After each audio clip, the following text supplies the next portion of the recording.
So you saying we was here before the white man Yes, got here? yes, definitely. Well, how would you constitute?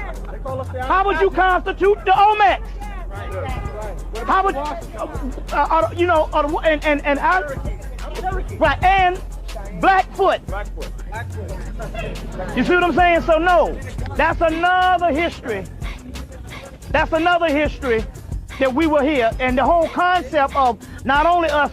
So that whole African American thing is to omit, you see, the indigenous black man of this particular land too. Just after his return from crossing the waters, Malcolm X revealed some very vital, unconventional details on what Negroes, or rather African Americans, were truly considered to be as a nationality of race prior to being called or labeled a Negro. Aborigines, which means what? Black folks. You never find a white aborigine. Aborigines are called natives, or they're always dark-skinned people. You and I are aborigines, but you don't like to be called an aborigine. Malcolm X stated that the rock landed on us after he returned across the waters because he learned new things. He learned that the rock had truly landed on us and that we were from these lands. Dr. Martin Luther King Jr. also stated in his I Have a Dream speech that we are held in exile in our own homeland.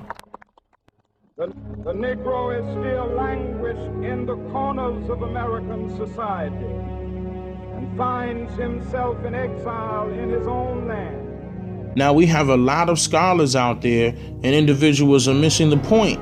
How can you be held in exile in your own homeland without it being your own homeland? The tens of millions of black Americans, or rather Indians, who disappeared in 1492 did not all die in the Holocaust inflicted within America. Hundreds of thousands were shipped to Europe and Africa as Indian slaves. The whole slave trade story was given to all of us in reverse. A mass colony of Africans were not shipped from Africa to America. The truth is that black Indians were shipped from America to Europe. They were then shipped from Spain to Africa as commodity for African resources. These black Indians, now mistaken as African Americans, were shipped back to America and classified as African slaves. This part of our history is what the school systems failed to mention in history programs. The American Society was an organization formed in 1816 with the purpose of transporting free African Americans,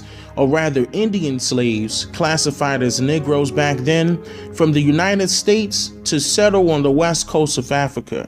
During the decades, the society operated and transported more than 12,000 people to Africa, and the African nation of Liberia was founded. The term African American to refer to all black people was endorsed only since 1988, but was against the desires of the majority of black people. In fact, the term was endorsed by only 5 people, including Reverend Jesse Jackson and Ramona Edlin, leading the charge as a result of a gathering called the African American Summit, without the input of the majority of black people. Author Avis J. Smith went to the district court in Washington, D.C. to stand against this term, as well as against the notion that a small group of powerful individuals should be able to compel the masses into adopting it.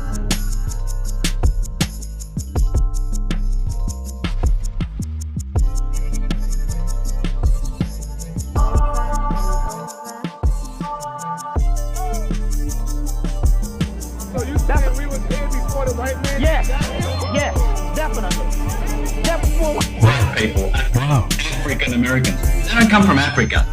They were already here. The black people, they weren't brought over by slaves. They are the original owners of America.